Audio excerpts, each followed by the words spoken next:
It's really a pleasure to be here in Seoul. For well over a decade now, I've been focused on the potential implications of artificial intelligence and robotics.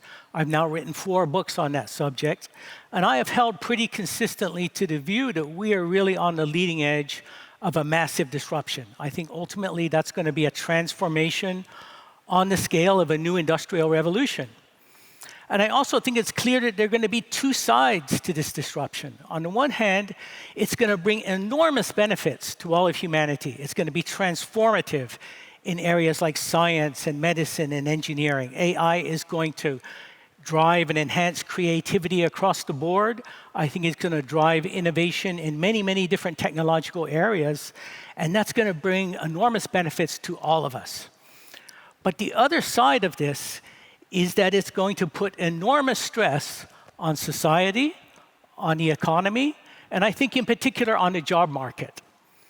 And so I think our objective going forward is going to have to be to embrace AI and to make sure that we fully leverage it on behalf of everyone so that we can derive all of these important benefits.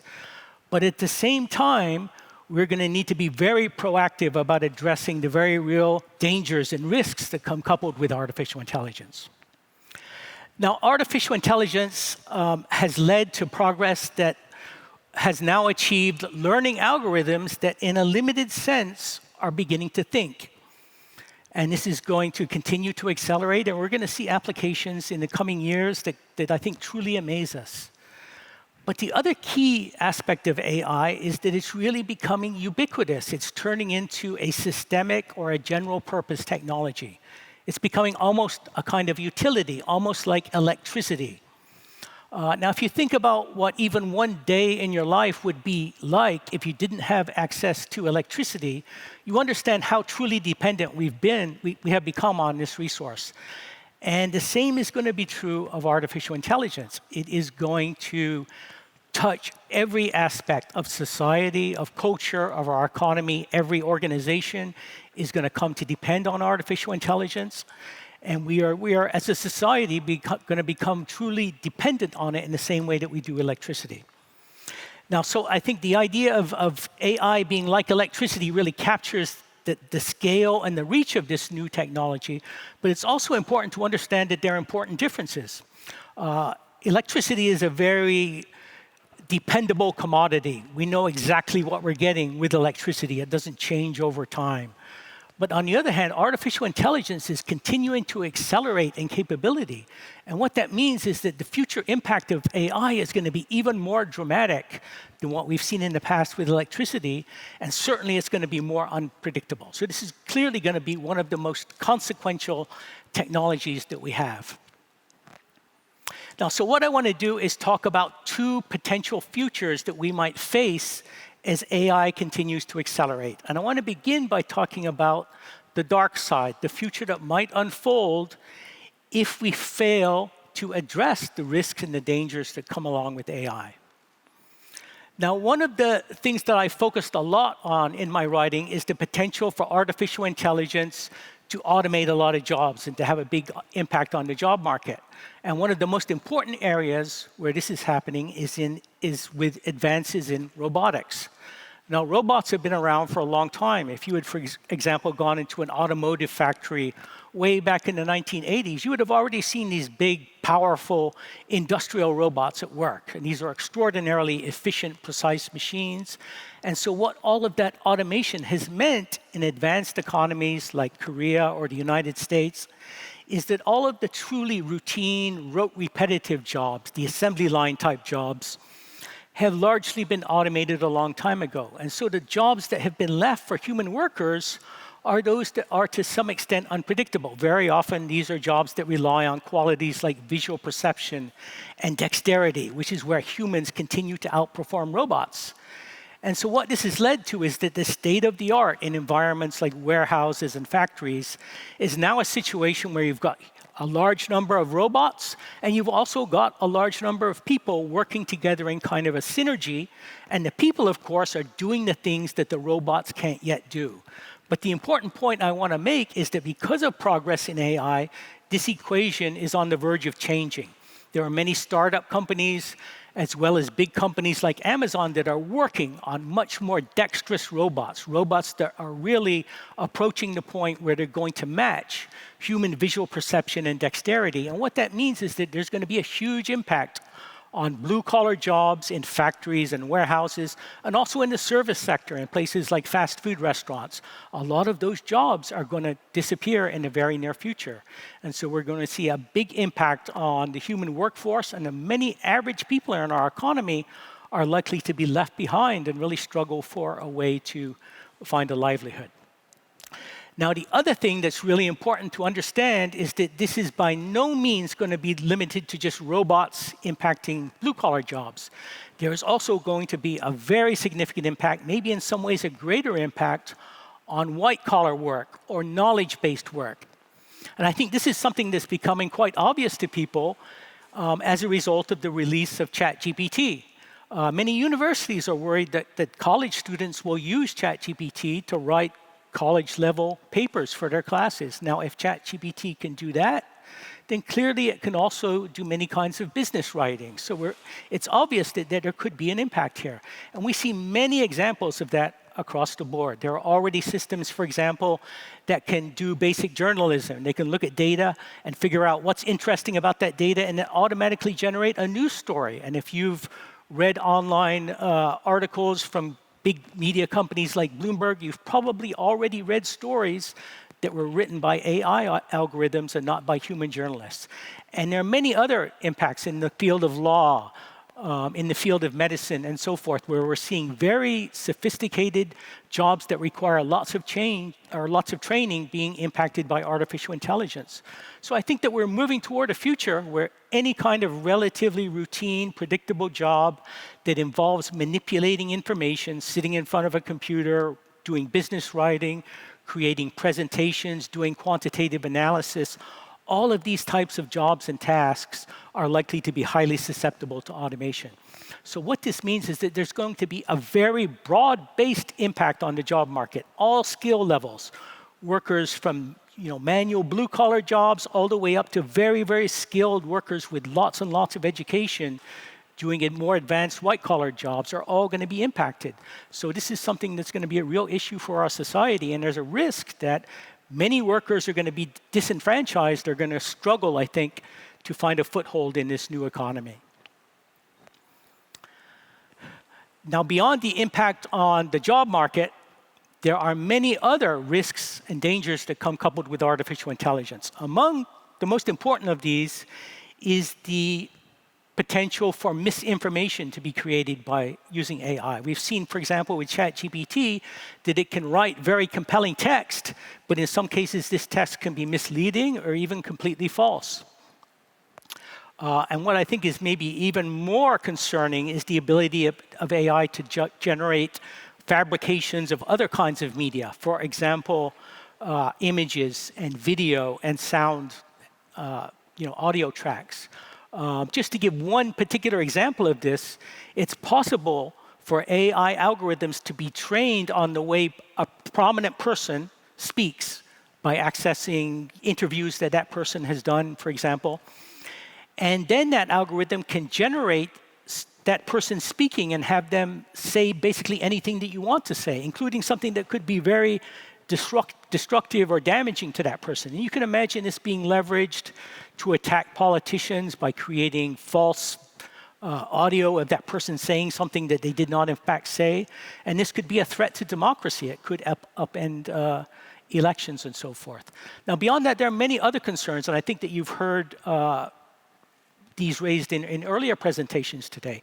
But AI can be biased on the basis of race or gender.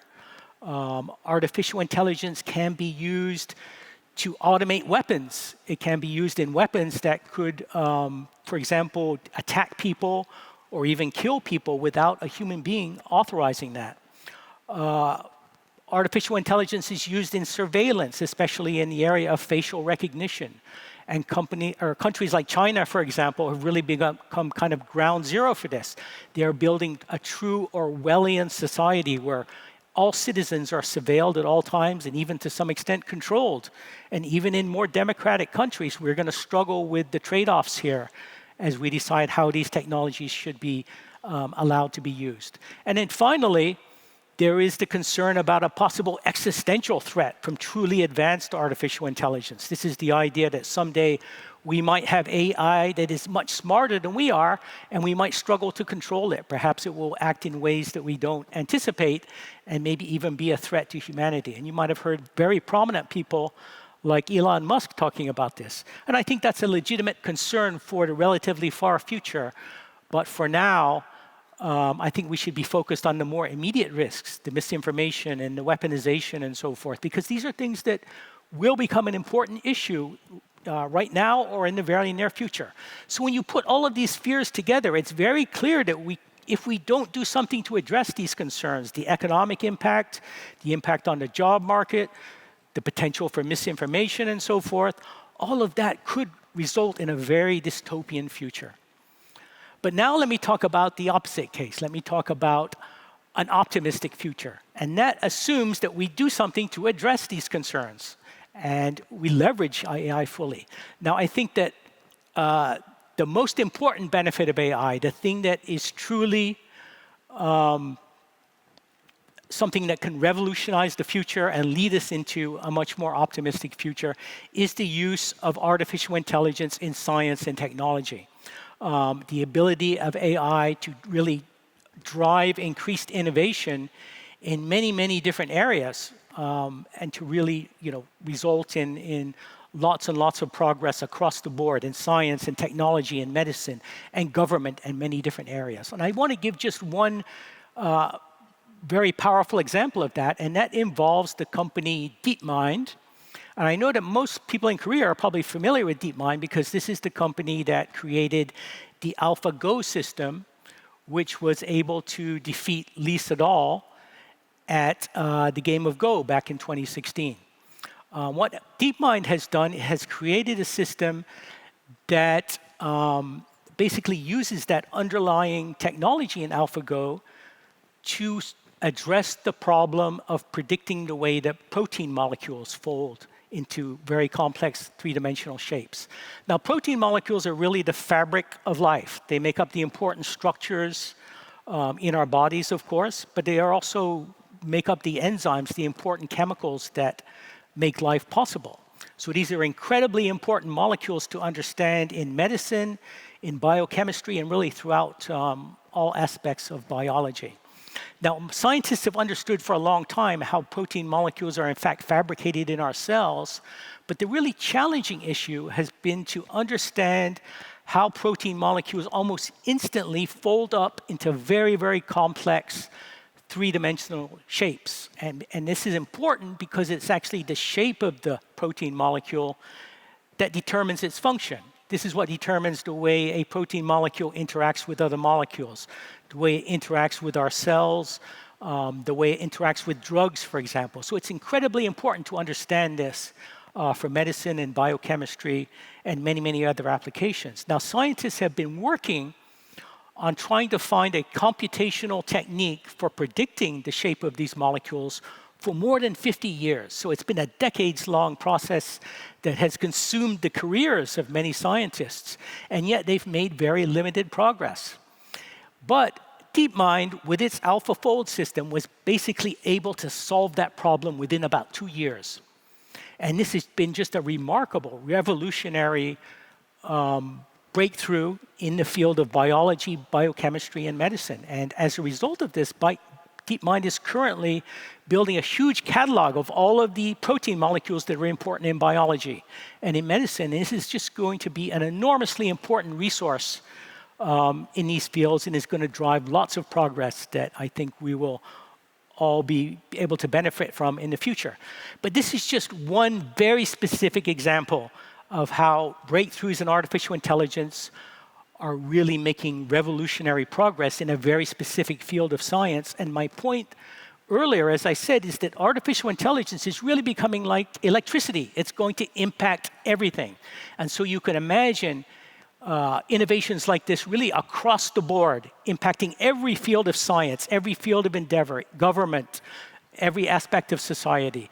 And this is the true benefit of our artificial intelligence, and it's the reason that we should be very, very excited about this technology. But in order to realize these benefits and have that positive outcome, it's going to be critically important to address the dangers that I spoke of earlier.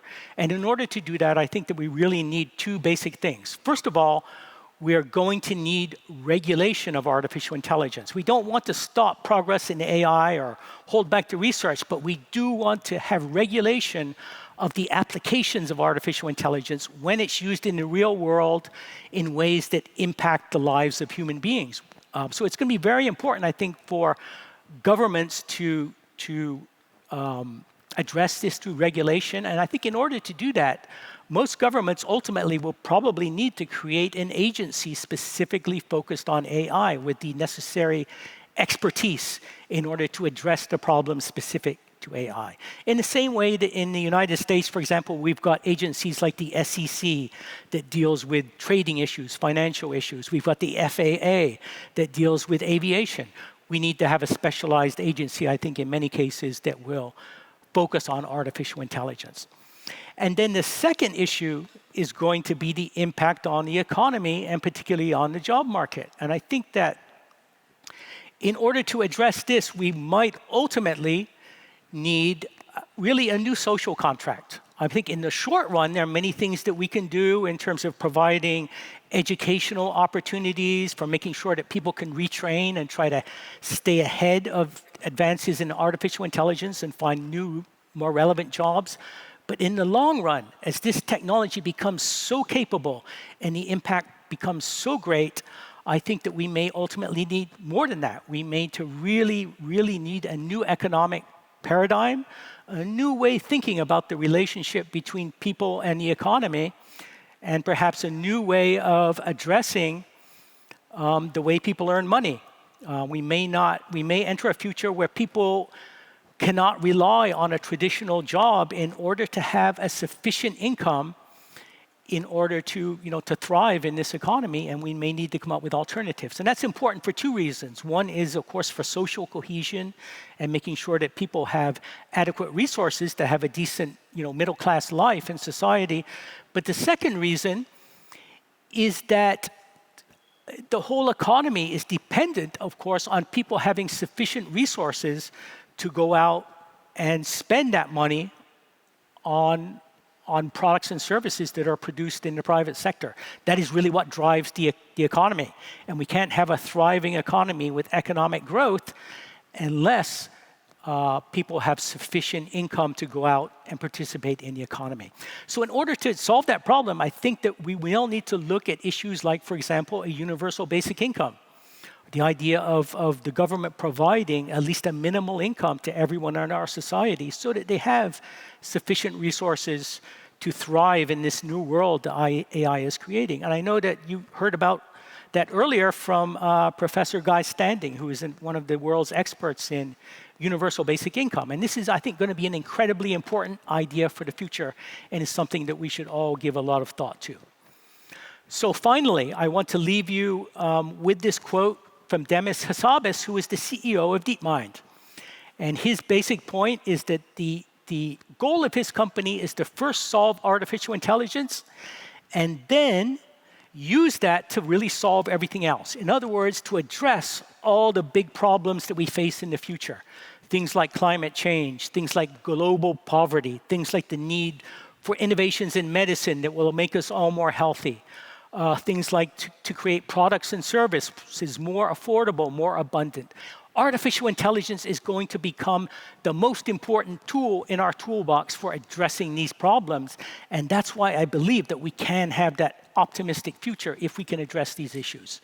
So as a final thought, what I want to do is really to invite all of you to think about all of the issues that I've talked about and also that have been raised in this forum. And I think it's important that all of you engage and participate in the discussion and the debate around artificial intelligence, because we all need to come together as part of this process and shape the future of this technology that I think is going to have such an enormous impact on all of us. And I think if we do that, then we can reach that truly optimistic future. Thank you very much.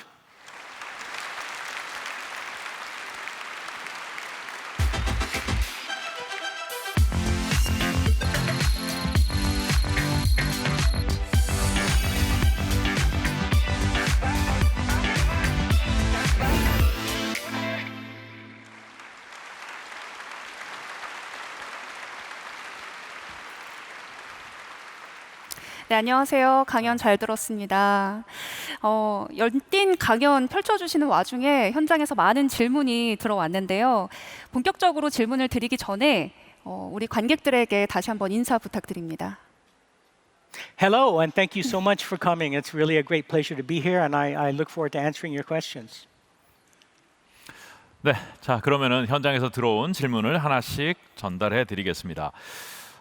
지난해 시작된 러시아와 우크라이나의 전쟁뿐 아니라 최근 이스라엘 하마스 간 전쟁 등으로 지정학적 리스크가 크게 높아졌습니다. 국제 정세가 경색되는 지금 상황에서 AI 같은 혁신 기술이 군사적으로 악용되지는 않을지 우려가 커지고 있는데 이에 대한 의견이 궁금합니다. Yes, that's one of the things that I mentioned. There definitely is the potential for artificial intelligence to be weaponized. I've heard some accounts that that has even already happened in the war in Ukraine, that there have been, for example, drones that are fully autonomous. And the real concern there is not just that it would be used by militaries, but that once these technologies are created, then they might fall into the hands of, for example, terrorists. And then it might, these technologies might be used to threaten civilian populations and in very, very dystopian ways. So it is a very real concern that hopefully will be, addressed through international agreement. 네, 말씀 잘 들었습니다. 다음 질문 드릴 텐데요. 이 생성형 AI를 개발하는 비용 그리고 구동하는 비용이 너무 막대해서 내년이 되면 생성형 AI 시장이 오히려 침체될 거다라는 관측도 나오고 있습니다. 특히 전력 소모량이 너무 커서 일부 빅테크 기업을 제외한 다른 AI 업체들은 이를 감당하기 어려울 거다 이런 예측도 나오고 있는데요. 이런 AI 시장의 양극화에 대해서는 어떤 의견 갖고 계신지 질문이 들어왔습니다. Yes, it definitely is true that large language models like ChatGPT are extremely energy intensive. They use lots and lots of electricity, and that raises issues for sustainability in terms of the impact on the environment.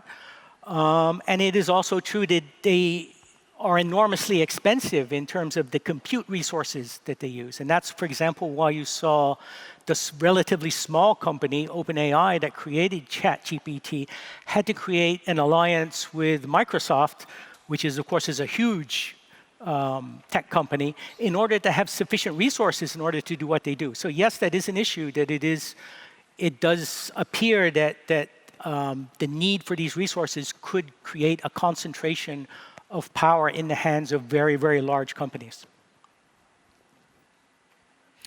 네, 앞에 질문과도 연결되는 질문인 것 같은데요. 현재 이제 AI가 지나치게 많은 전력량을 소모하고 있다는 것에 대해서 환경계 비판이 커지고 있는데요. 환경적인 측면에서 이 AI 기술의 발전이 인류의 번영, 생존과 계속해서 함께 갈 수 있다고 보시는지 질문이 들어왔습니다.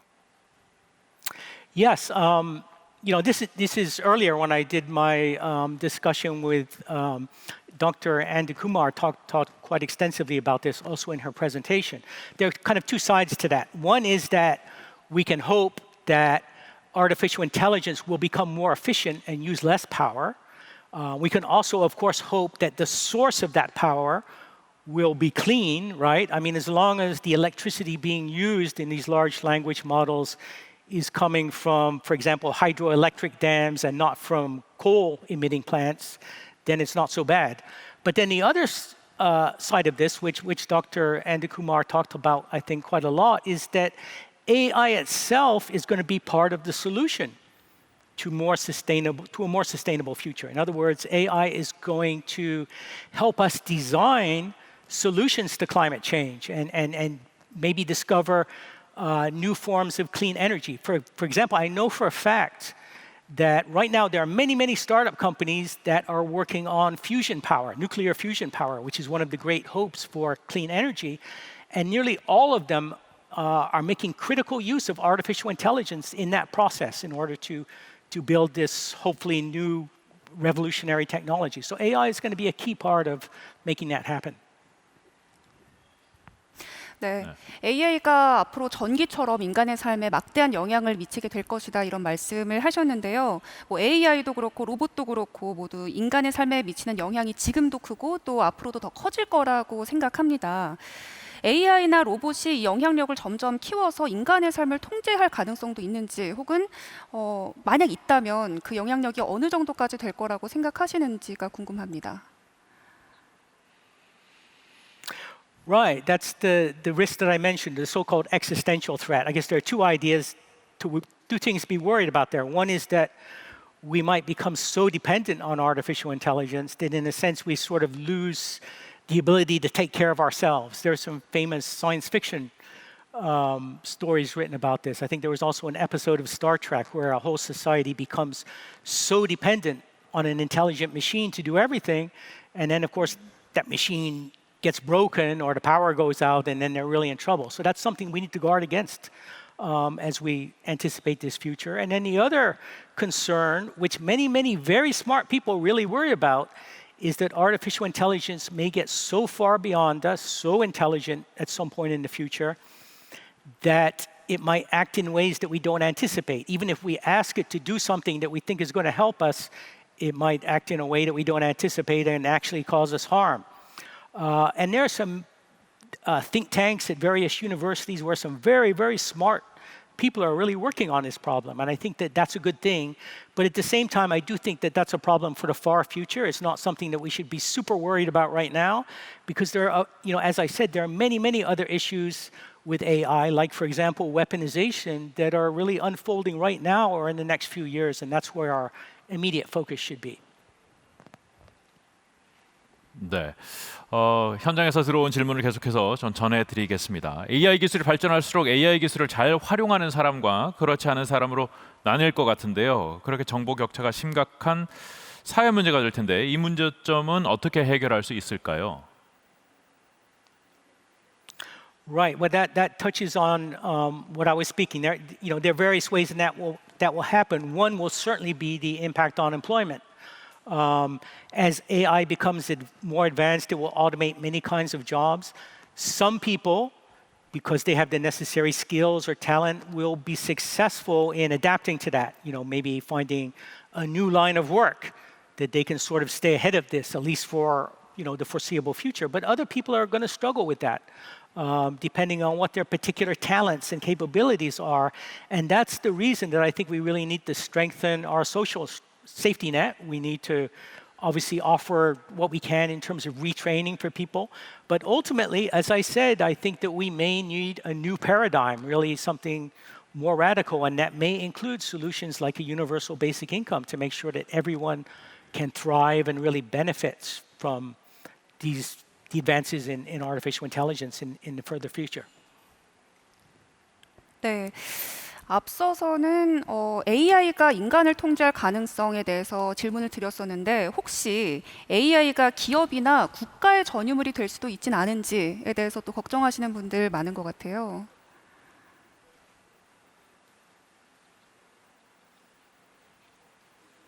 Yes, I mean, different governments will use AI in different ways.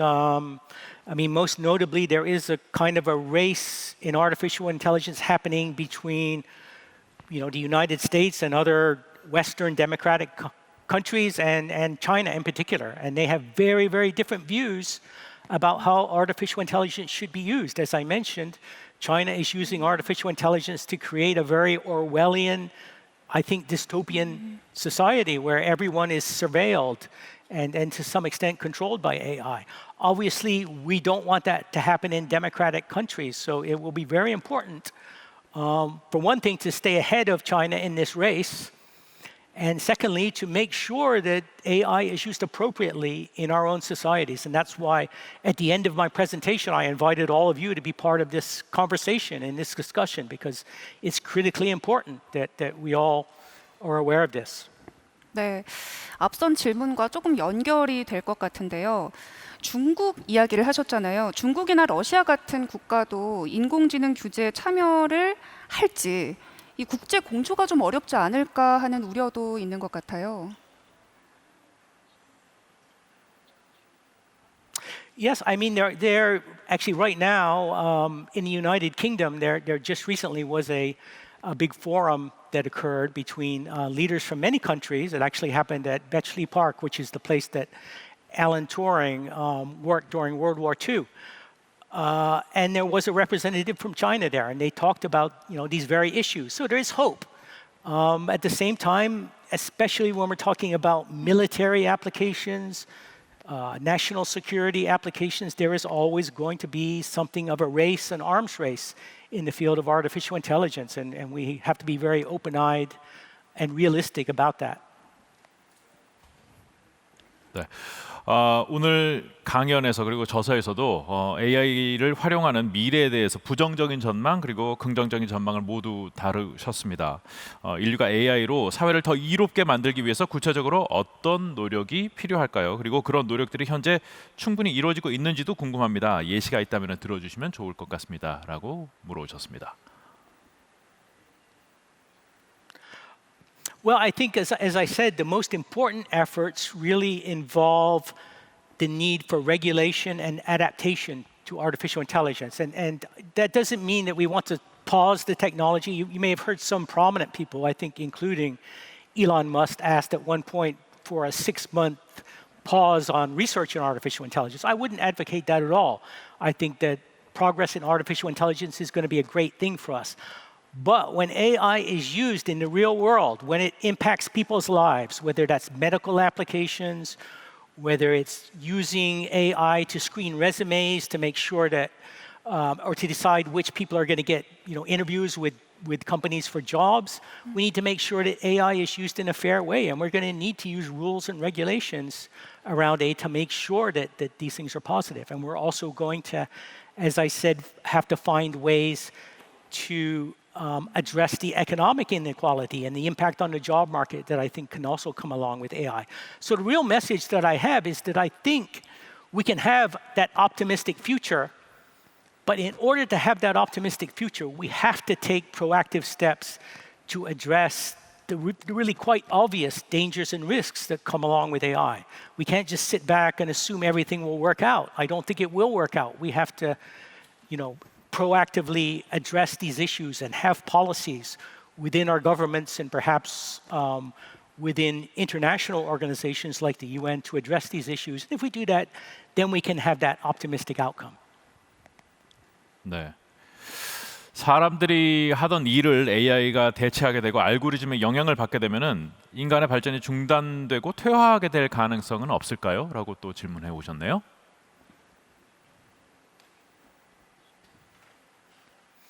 Well, I think that people have different perspectives on that. You might say that, again, assuming that we address the economic issues, in the future lots of jobs might be automated. Maybe people will spend less time working. People will have more time for other things, and what they might do with that extra time is focus on uniquely human issues. Perhaps they will spend time studying the humanities or creating art or creating works of literature. They'll be doing things that draw, uniquely on their humanity, and we'll leave it to the machines to do the more, routine, automatable things in society. So, assuming that we address these issues, I think it can be, artificial intelligence can be positive in every way, and we can have a kind of utopia where humanity is actually enhanced by this technology rather than degraded by it. 네. 자, 시간 관계상 마지막 질문을 드려야 될 것 같은데요. AI와 관련해서 긍정적인 측면, 부정적인 측면 모두 다 다뤄주셨습니다. 모든 걸 망라해 봤을 때 이번 주제와 관련해서 이 AI 시대의 새로운 경제 패러다임을 만들기 위해서는 우리가 가장 첫 번째로 해야 될 게 뭐라고 생각하시는지 궁금합니다. I think the top priority is really to address the issue of potential joblessness as that arises. And I think in the near term, we can talk about educational resources to provide opportunities for people to retrain, together with a solid social safety net, for example, things like unemployment insurance to support them as they retrain, because it will get harder and harder for people to acquire the new skills to stay ahead of this technology as it accelerates. But then, as I said, in the long run, we may enter a situation where many people really just cannot keep up with the pace of this technology, and they're going to fall behind. And that's, I think, where we really need to talk about that entirely new social contract, an entirely new economic paradigm, and that's where ideas like a universal basic income or a guaranteed minimum income or similar initiatives might be very, very important and a big part of the solution for the future. 네, 오늘 말씀 잘 들었습니다. 고맙습니다. Thank you. Thank you.